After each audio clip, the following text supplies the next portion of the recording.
How to kill a wasp. Make sure it's not a bee first. Not every yellow-black bug with a stinger is a wasp. There's a big difference between wasps, yellow jackets, and honeybees, and since there's never any reason to kill a honeybee, it's a good idea to learn to differentiate between them quickly so you don't make a mistake and kill a good pollinator. Wasps and yellow jackets are usually skinny and smooth, and build small cone-shaped nests that are quite papery. Wasps aren't pollinators and are quite pesky, so it's usually okay to swat them when they come into your space. Honeybees are hairy, shorter, and more rounded than wasps. They're usually harmless when left alone and are a critical and endangered part of the ecosystem. Never kill a honeybee.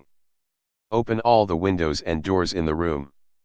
If a wasp has gotten trapped in your house, the easiest way to get rid of it isn't swatting, it's opening up a way for the wasp to get out, where it really wants to be in the first place.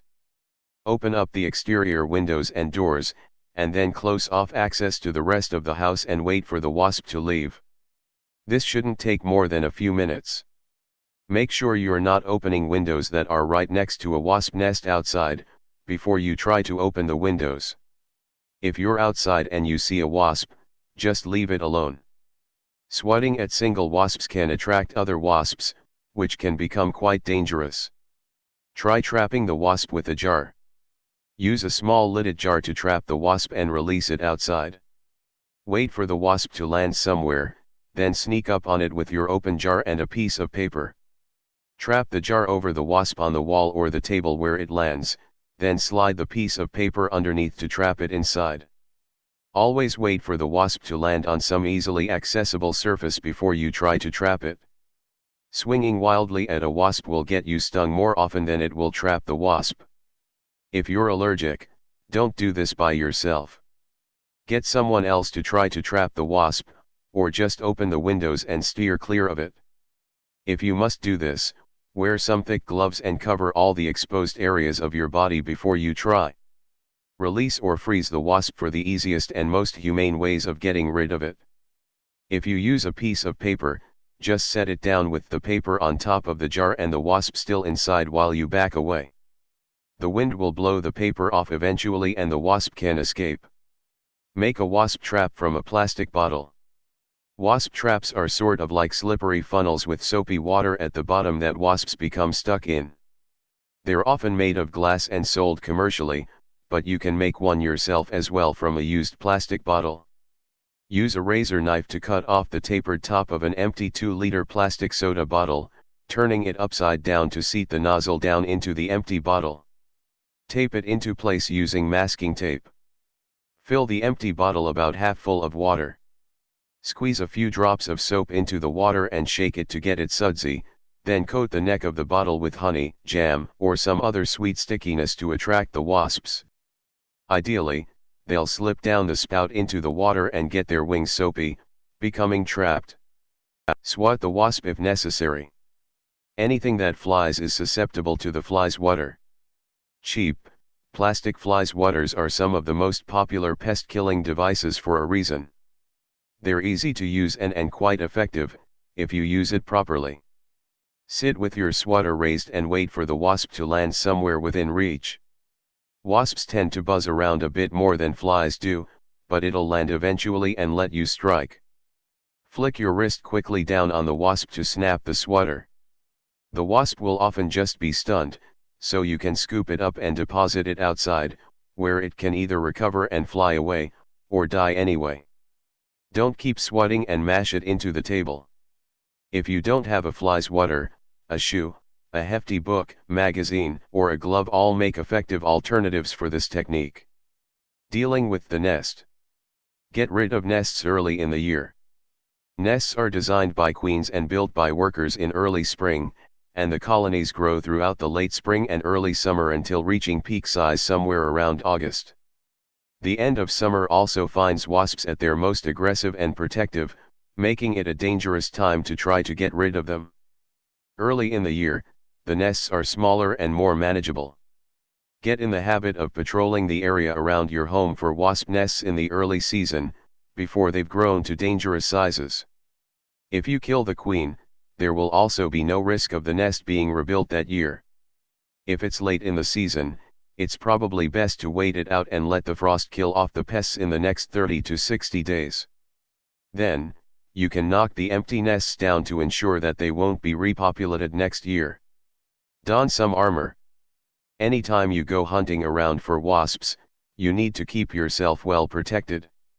You probably don't need a full-on chemical protection suit, but taking a few steps in precaution can keep you from coming home with nasty stings if you get swarmed. You need to wear thick, long sleeves and pants, heavy gloves, a hood that covers as much of your face as possible, and eye protection. Even if it's super hot outside, don't skimp on the layers and the thickness of the clothing. If you get swarmed by wasps, it's important to not overthink it, run as quickly as possible away from the wasps. While some people report that swinging articles of clothing or turning abrupt corners can be effective at shaking a swarm, the best way to get away is to run as fast as possible and get inside. Find the hive. If you're having a consistent problem with wasps in your area, it can be quite frustrating. But don't keep swatting them one at a time. Get rid of them at the source and get them away from your home. Find the nest and kill the nest and your problem will solve itself. Yellow jacket nests are quite small, while wasp nests will be somewhat larger and more bulbous, like a papery football. Wasps tend to build their nests in loose piles of wood, along rafters, or in garbage cans that are seldom used. Check under porch gaps, and anywhere in your home with a large void or construction gap. Sometimes, nests can be buried behind walls, making them quite difficult to get to. Use a stethoscope or a water glass to hold up to the wall and listen for the buzzing. It might be necessary to drill into the wall to apply insecticide. Spray the nest with pesticide spray. When you find the nest, it's important to get rid of it as quickly and safely as possible, and the most effective technique is using insecticide spray to kill the wasps at the source. Some commercial aerosol sprays are available that you can apply from as far as 20 feet away, keeping you a safe distance from the nest. The Eco-PCO line of sprays are made of botanical compounds, making them somewhat safer than chemical-based sprays. Alternatively, residual insecticide sprays like Defense SC and Cyper WP can be applied to the area immediately surrounding the nest, killing the wasps indirectly, from a safe distance. Always defer to the manufacturer directions when applying any kind of pesticide spray. Use wasp repellent dust.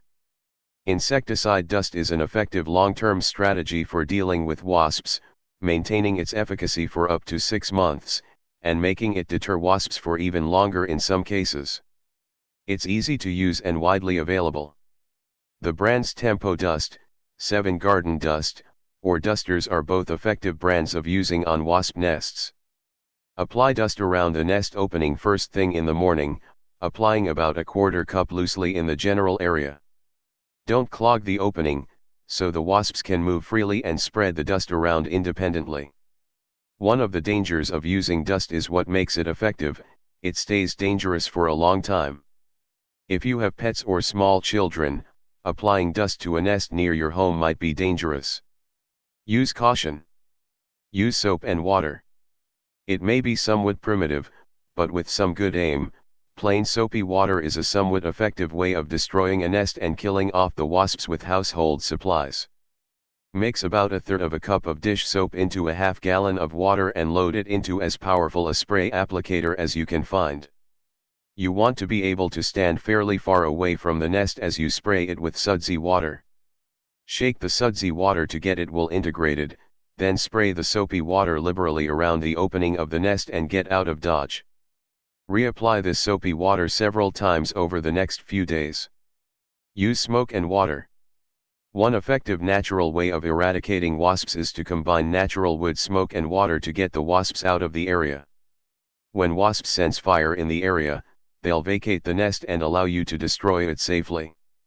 Use a small grill to build a tiny and contained wood fire safely underneath the nest. Let the smoke rise steadily for an hour or two, while the wasps leave.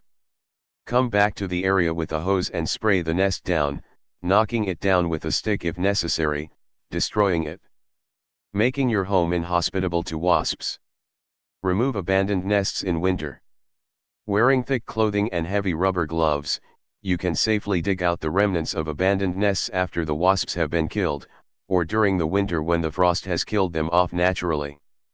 If you've sprayed insecticide on the nest, it's important to dispose of it in the garbage, properly.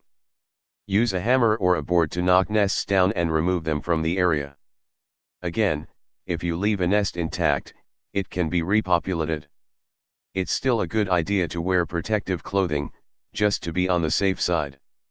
Even if you're sure most of the wasps are gone, you want to protect yourself from insecticide remnants, as well as the stray wasp. Seal gaps in your home. Wasps often build nests in small cracks and safe areas that are exposed to the outdoors. Keeping track of these areas as they develop and plugging them up to keep nests from forming will solve your problem before it starts. Use silicone caulk sealant, applying a small bead of the sealant along the cracks you find, then smoothing them out with a scraper or your finger.